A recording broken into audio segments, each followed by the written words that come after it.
Bacakan.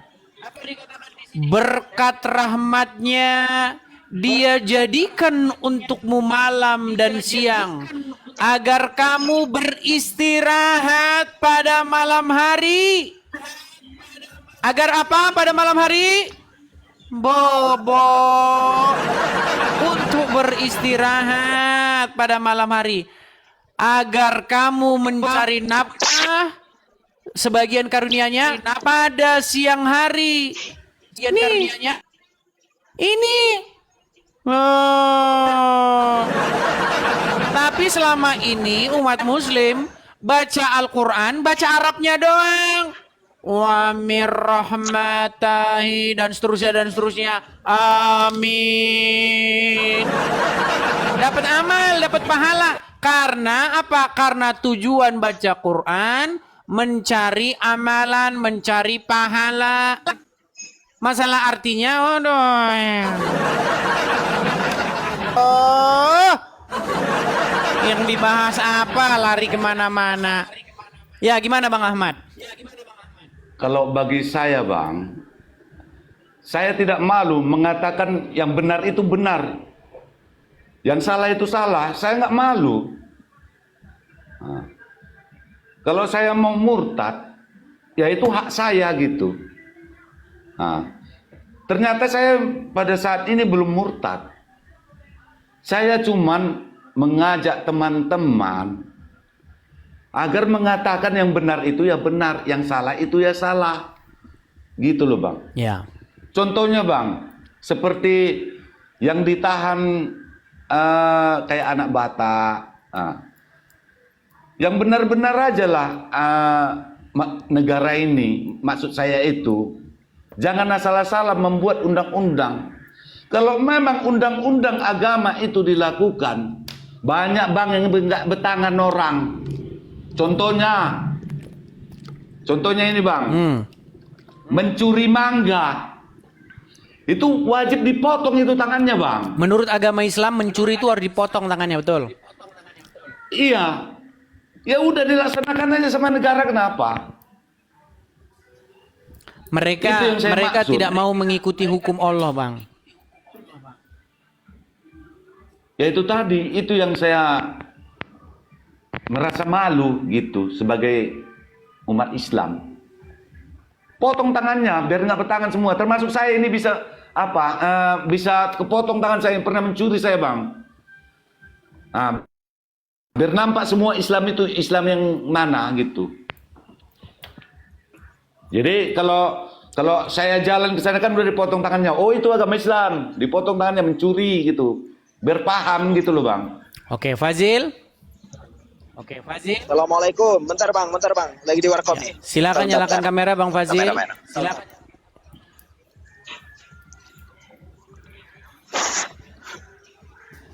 Fazil Maulana.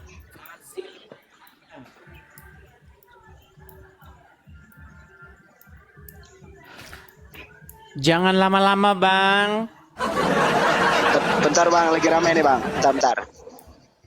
Lagi rame. Waduh, berarti Anda lagi jaga warung kopi. Lagi di warung. Menurut agama Islam, diciptakan siang untuk beristirahat, mencari nafkah, dan malam diciptakan untuk beristirahat. Tapi Anda malam malah mencari nafkah. Loh, iya ayatnya ada, Bang. Ada ayat Ya Quran yang Allah. bilang begitu. Gimana? Ayat Quran yang bilang begitu. Masalahnya umat muslim kalau baca Quran gak dibaca terjemahannya. Makanya umat muslim itu gak ngerti isi Al-Quran. Gak gitu juga loh bang konsepnya bang. Loh, Kita orang Islam aja dilarang untuk pahami teks karena ada ulama yang dituakan oke, yang sekarang untuk kita jadikan untuk menungkar kan. Oke, tapi nyalakan dulu lah kameranya, Bang. Bentar lagi rame nih. Bentar lagi rame nih. Gimana ini, kapan nanti Anda ininya? Nih ya, sambil menunggu dia menyalakan kamera, saya akan balikkan kamera saya supaya umat muslim ini sadar, nggak boleh kerja malam. Perhatikan. Ini Quran, suratnya surat apa? suratnya nih. Quran surat Al-Qasas ayat yang ke-73. Apa dikatakan di sini? Saya bacakan. Berkat rahmatnya Dia jadikan untukmu malam dan siang agar kamu beristirahat pada malam hari. Agar apa pada malam hari?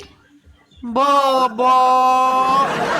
Untuk beristirahat pada malam hari.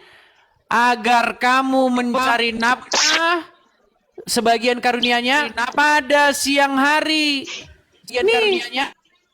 Ini.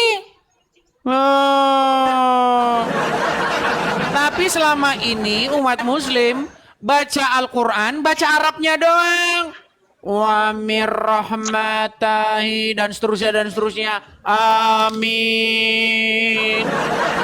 Dapat amal, dapat pahala. Karena apa? Karena tujuan baca Quran mencari amalan, mencari pahala. Masalah artinya, gimana bang artinya? Ini yang ngomong itu ustadz kalian sendiri. Namanya siapa? Ustadz Munzir Situmorang. Apa kata Ustadz Munzir Situmorang? Nih, biar teman-teman dengar. Teman-teman ya, apa kata Ustadz Munzir Situmorang? Situmorang. Nah, perhatikan. Apa kata Ustadz Munzir Situmorang? Perhatikan ya, perhatikan. Kita bangga. Perhatikan. Kita bangga menghafal Al-Quran tapi tidak memahami Al-Quran. Senang mengulang berbahasa Arab tapi tidak mengerti bahasa Arab. Suka membaca Al-Quran tapi tidak memahami maknanya. Akhirnya apa? Menjadi keledai di Indonesia. Apa? Jadi keledai. Ya, silakan Faiz, nyalakan kamera. Susah nih bang. Nah, baiklah. Si Faiz ini taruh di bawah saja si Faiz ini. Ya, bagaimana Bang Ahmad Lisan? Apa mungkin pesan Anda ini kepada saudara-saudara Anda sebagai muslim, saudara-saudara muslim Anda, silakan. Itulah saya bilang tadi bang, katakanlah yang benar itu benar, yang salah itu salah. Jangan sembarangan memonis orang, memenjarakan. Apa sih artinya? Manusia juga itu yang diciptakan Allah juga itu, bukan sembarangan orang. Kan ciptaan Allah kalau memang dia beragama. Orang semut pun tapi, beragama. Tapi kata Al-Quran mereka seburuk-buruknya makhluk loh. Itulah bang, makanya saya pun gimana. Bingung saya. Kalau kata Buya Sakur, jangan takut murtad dong. Saya udah bilang duluan bang, jangan takut murtad. Cuman begini bang, Bagi saya ini, saya sudah seperti memegang agama Islam ini sudah seperti memegang duri. Saya tahankan, saya sakit, saya lepas, saya sakit juga gitu. Udah paham lah bang itu. Iya. Jadi gini teman-teman ya, di dalam ada ayat Al-Quran dikatakan bahwa seburuk-buruknya makhluk ya. Nih, perhatikan ya. Saya akan tampilkan di dalam surat Al-Anfal. Surat Al-Anfal ayat yang kelima. Apa kata Allah kepada orang-orang tapir? Perhatikan. Ya. Surat Al-Anfal ayat 55. Sesungguhnya binatang, bayangkan bang, binatang loh bang. Sesungguhnya binatang yang paling buruk di sisi Allah adalah orang-orang tapir. Ini disamakan dengan binatang bang. Nah, tapi bang, saya kasih tunjuk bang, Nih, saya kasih tunjuk ya. Nih, perhatikan bang ya. Yang seburuk-buruknya itu bang ya. Nih, saya tunjuk. Ini siapa bang?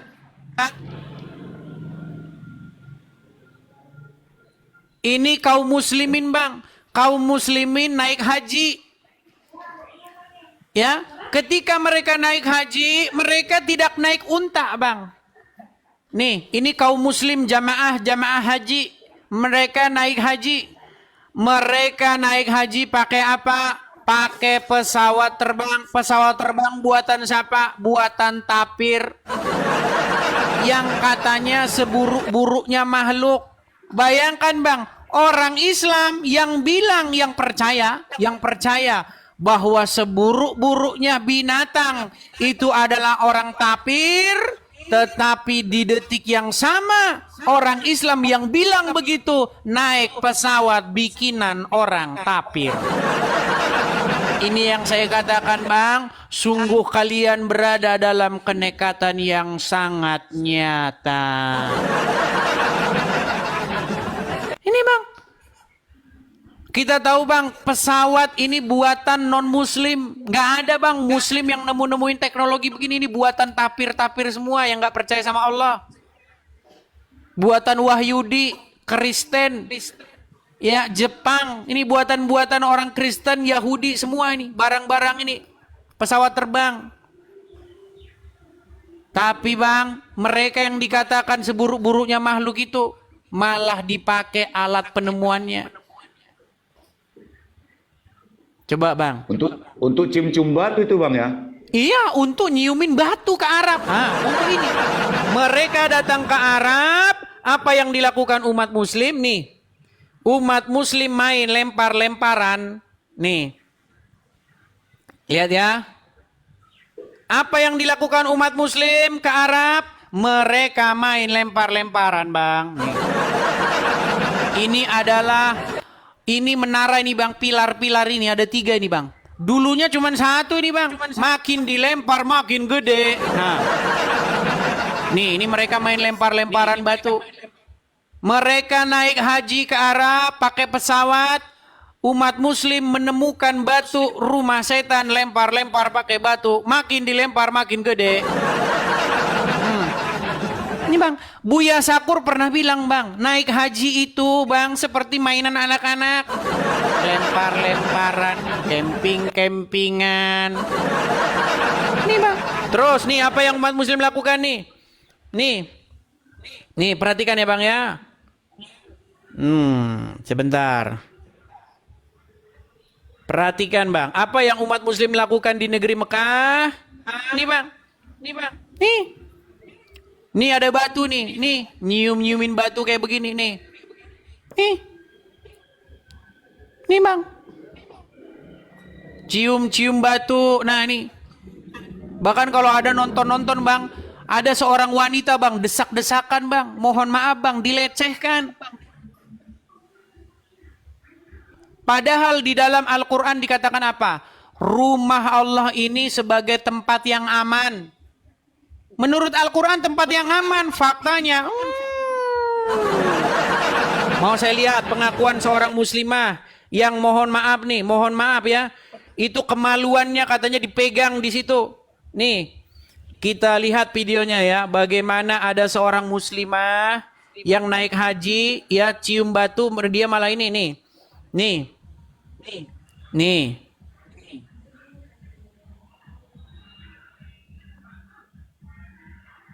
Perhatikan ya teman-teman ya. Ini adalah wanita, ini sangat viral nih bang. Ini viral nih. Ini viral. Ya, bang, ya. Udah nonton? Nah. Nih. Udah bang, udah nonton. Ini dia lagi naik haji nih. Tapi apa? Dilecehkan bang. Dan ini kejadian bukan sekali 2 kali bang, terus-terusan. Ya nih, perhatikan. Saya putarkan ya. Nih.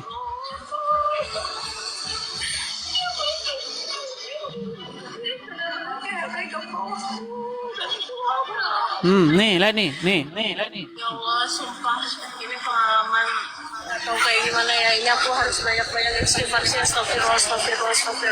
Aku gak nyangka banget ya, ternyata orang-orang di sini tuh ada yang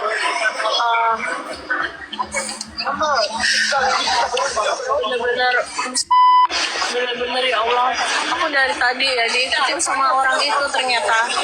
Jadi awalnya tuh aku ngerasa dia nempel-nempel gitu, tapi aku mikir kayak ya udahlah, dia kan mungkin kedorong gitu kan. Karena aku nggak nyaman dia nempel-nempel itu, aku langsung pergi guys. Waktu di Hajar Aswad itu, dan akhirnya aku geser sampai arah aku bisa nyium Hajar Aswad, alhamdulillahnya.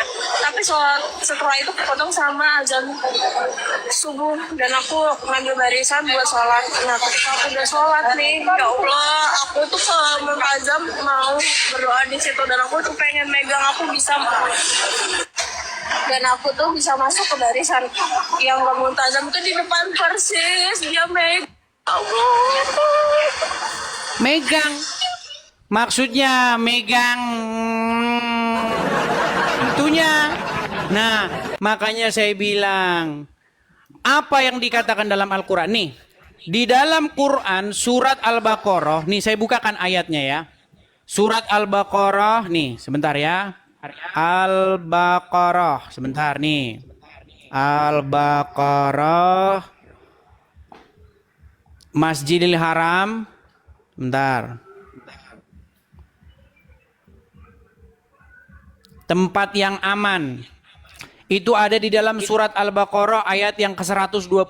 Nih, saya putarkan. Ini menjadi ayat ini nggak bisa dipercaya. Nih, saya balikin. Perhatikan. Apa kata surat Al-Baqarah ayat 125? Perhatikan.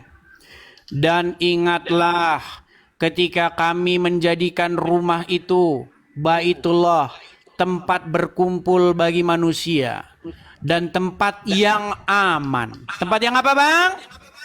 Tempat yang apa? Aman. Apakah aman? Apakah aman? Ya gitulah tadi, Bang. Nah, kata Allah itu tempat yang aman. Faktanya, wanita ada yang dilecehkan. Ngeri nggak, Bang? Bahkan Bang, Masjidil Haram ini, Abang pernah tahu tragedi haji? Tragedi haji, nih, saya bukakan datanya ya. Nih, tragedi haji, nih. Tragedi haji sepanjang sejarah ya, nih. Biar Abang saya kasih tunjuk datanya. Tragedi haji, nih ya, ini sumbernya nih, Kompas.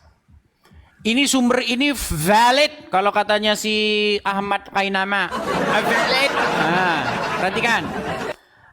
perhatikan berapa kalikah terjadi musibah atau bencana. Perhatikan. Ini tragedi-tragedi yang terjadi selama haji ya. Bentar, mana nih? Kita baca ini saja ya, sebentar. Kita baca saja tragedi-tragedi haji. Nih. Saya tutup ya, nih perhatikan. Ya nih, Desember 1975, kebakaran besar dipicu oleh ledakan tabung gas dari sebuah penginapan, jamaah menewaskan 200 orang.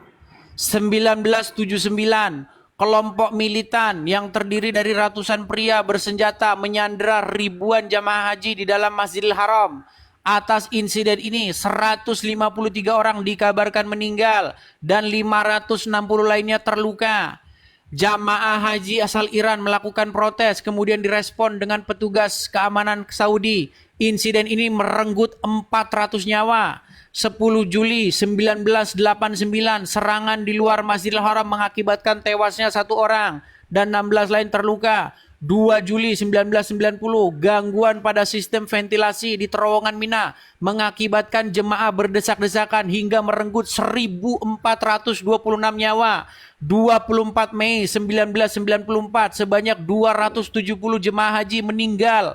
Bang, kalau dibaca Bang sampai subuh Bang. Kemarin yang terakhir 2015 kalau nggak salah. 2015 kemarin, keren. Tahu kan keren yang kemarin jatuh? Menimpa jamaah haji, kata Allah itu adalah tempat yang aman. Coba gimana Abang mau percaya begitu? Ini ada tappingan tadi nih Bang. Saya katanya membantu Edis merusak Islam katanya. Benarnya teman-teman. Saya nggak merusak itu- Islam, saya mengutarakan. Bentar Bang Edis. Saya hanya meluruskan. Katakanlah yang benar itu benar. Katakanlah yang salah itu salah. Cuman itu bagi saya.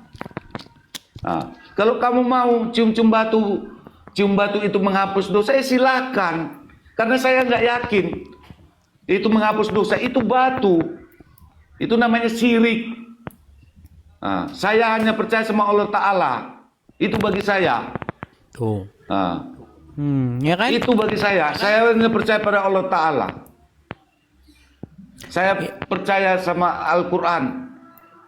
Al-Quran mengatakan beriman kepada kitab-kitab sebelumnya. Itu saya.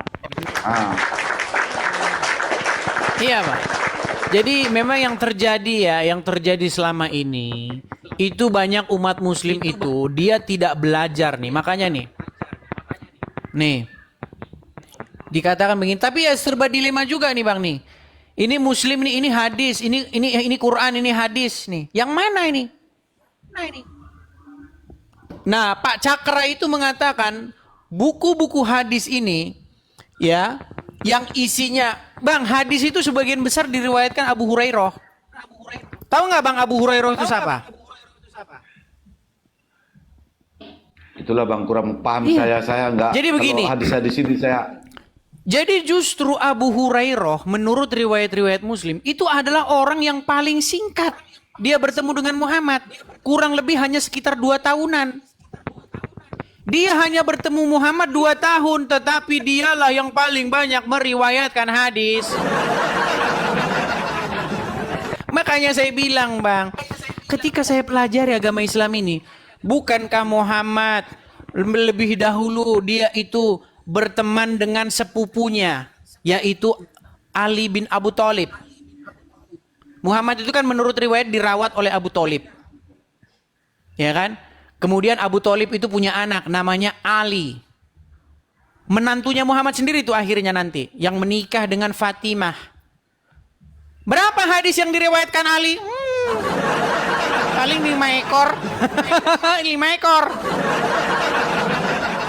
Tapi berapa hadis yang diriwayatkan oleh Abu Hurairah yang hanya kurang lebih 2 tahun bertemu dengan Muhammad?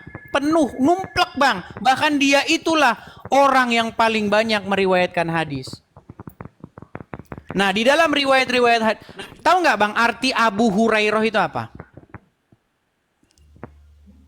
Abu itu bapak, Hurairah itu kucing.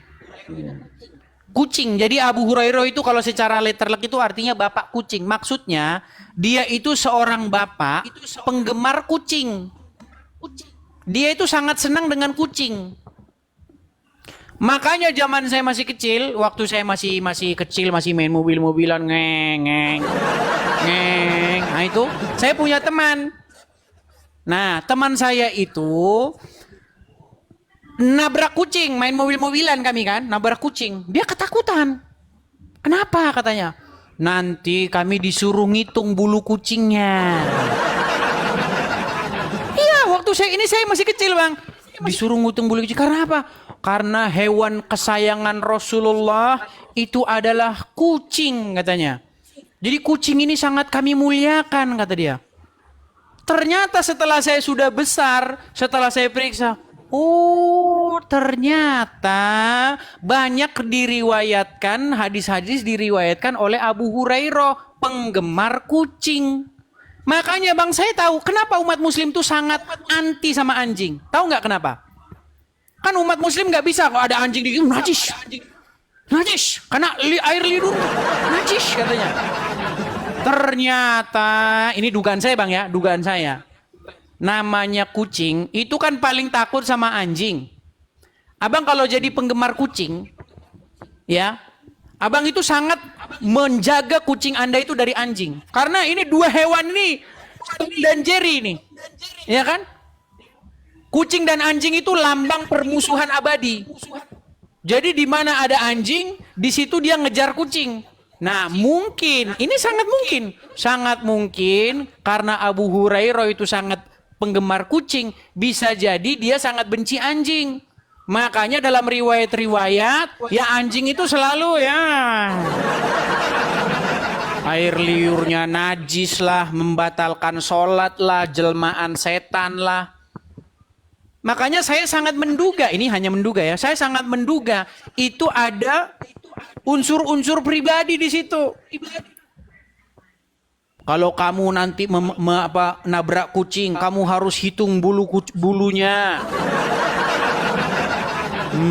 Karena kucing itu hewan kesayangan Rasulullah katanya. Padahal dia itu seorang penggemar kucing itu, Abu Hurairah itu. Makanya namanya Abu Hurairah. Gitu Bang. Bentar ya Bang. Bahkan anjing hitam saya itu jelmaan setan gitu. Saking bencinya sama anjing. Saya ngucapkan narasi saya dulu Silakan, sama Bang, silakan. teman-teman ya Bang. Karena banyak tappingan sama saya nih kok katanya saya mendukung Edis. Saya bukan mendukung, cuman saya hanya meluruskan, menerangkan supaya kamu tahu gitu. Umatku, umat Islam semuanya, seluruh dunia. Jangan kamu sok-sok bilang kitab saya suci. Ya suci bagi kamu. Kalau bagi umat Kristen semua, terutama Bang Edis, semua Kristen seluruh dunia mengakui itu Al-Quran, kitab tapi palsu. Biar kamu tahu. Bagi kamu, ya kitab kamu ya memang bagi kamu baik, suci. Tapi suci kan bagi kita. Kalau bagi mereka itu ya kitab palsu. Jangan sok suci, jangan sok diagung-agungkan di Indonesia ini. Kalau memang betul-betul Indonesia ini mengagungkan Islam, ya udah hukum itu dilaksanakan, potong tangannya yang mencuri. Nah, bertahu itu Islam itu kayak mana.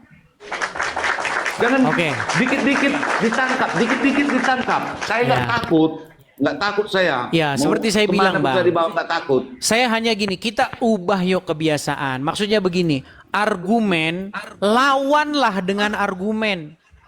Pendapat bantahlah dengan pendapat.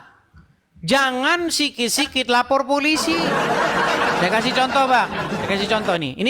Ini yang saya katakan tadi ya. Nih perhatikan. Nih ini ada hadisnya Bang. Sahih Muslim 2934. Perhatikan. Sahih Muslim 2934 telah menceritakan kepada kami Yahya bin Yahya. Dia berkata, saya bacakan di hadapan Malik dari Nafi, dari Ibnu Umar, bahwa Rasulullah SAW memerintahkan untuk membunuh anjing. Nih, membunuh anjing. Banyak nih Bang hadis-hadisnya nih. Sahih Muslim 2935 telah menceritakan dan seterusnya Abu Bakar bin dan seterusnya dari Ibnu Umar, dia berkata Rasulullah SAW memerintahkan supaya membunuh anjing, lalu beliau mengutus orang ke seluruh penjuru Madinah untuk membunuh anjing. Nih ya, banyak nih Bang hadis-hadisnya. Salah memerintahkan supaya membunuh anjing, lantas kami pergi ke seluruh penjuru kota, sehingga kami tidak meninggalkan seekor anjing pun, melainkan kami membunuhnya. Nih, perhatikan. Bahkan kami membunuh seekor anjing yang selalu mengikuti tuannya. Nih Bang, banyak Bang hadisnya bertumpuk-tumpuk. Bahkan dikatakan anjing itu jelmaan setan. Nih, ya kan? Perhatikan nih, banyak nih. Anjing itu jelmaan setan katanya. Nih ya. Kemudian Nabi SAW melarang membunuh anjing seperti itu. Namun beliau bersabda, bunuhlah anjing yang berwarna hitam. Nah ini warna hitam. Dengan 2 titik putih di keningnya. Karena anjing itu adalah jelmaan setan. Nah, makanya Bang, yang sedang dilakukan oleh Pak Cakra dan muslim-muslim lainnya, banyak sekarang muslim-muslim lainnya itu ingin merekonstruksi hadis. Apa benar sosok Muhammad yang kita imani, ini muslim yang ngomong ya, itu adalah sosok Muhammad yang digambarkan sedemikian rupa. Nah, makanya sekarang ini lagi muncul gerakan-gerakan Islam revolusioner. Ya, Islam revisionis, ya, ingin merevisi. Itu sebenarnya bibit-bibit itu sudah ada di tengah-tengah kaum muslimin sendiri. Bagaimana Wahabi bilang Bapak Muhammad di neraka, bagaimana ini bilang oh Bapak Muhammad nggak di neraka. Jadi sekarang ini Bang, sedang ada satu upaya untuk mereka ulang sosok Muhammad yang sesungguhnya. Makanya belajar, jangan lapor-lapor polisi, belajar. Apa sih cuman argumen-argumen kok, dibantah dengan argumen. Begitu loh. Ya begitu Bang Ahmad. Oke Bang, bentar Bang. Oke, silakan, Saya Bang Ahmad, ya. ngomong dulu sama pemerintah. Kalau pemerintah ini mendengar saya, ataupun kalau bisa ada yang viralkan nggak apa-apa bagi saya. Kalau untuk agama itu para pejabat Pak pemerintah minta tolong yang adil, diadili yang sebenar-benarnya. Jangan yang hukum yang bersalah besar itu hukumnya enak-enak gitu. Cuman dikit aja di media ini udah di penjara. Nah itu, minta tolong kepada pemerintah. Itu dari saya. Oke, terima kasih Bang. Hanya itu Bang Ahmad? Oke Bang, oke. Oke, terima kasih Bang Ahmad. Saya turunkan ya Bang Ahmad ya. Oke, sehat selalu Bang. Bang Idris, lanjut Amin. Bang. Halo teman-teman Jakurdut, jumpa lagi dengan Jakurdut.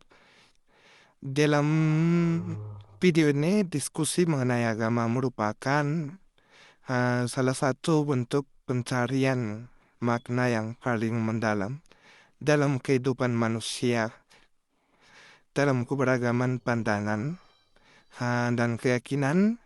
Kita sering menemukan perbedaan yang tajam, namun justru di sanalah letak keyakinan spiritual umat manusia.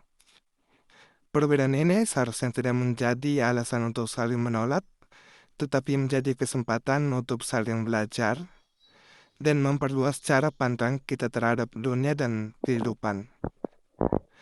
Namun agar diskusi agama benar-benar bermakna, kita semua perlu mengedepankan rasa hormat, rendah hati, dan keterbukaan. Keyakinan adalah hal yang sangat pribadi dan tidak bisa dipaksakan. Dengan menjadikan dialog sebagai saran memahami, bukan menghakimi, kita bisa menciptakan ruang bersama yang damai di mana iman dan rasionalitas bisa berjalan seiring tanpa saling meniadakan. Disclaimer, ini hanyalah diskusi, bukan ajang untuk mencari pemenang atau juara. Jadilah penonton yang baik dan bijak. Tuhan Yesus memberkati.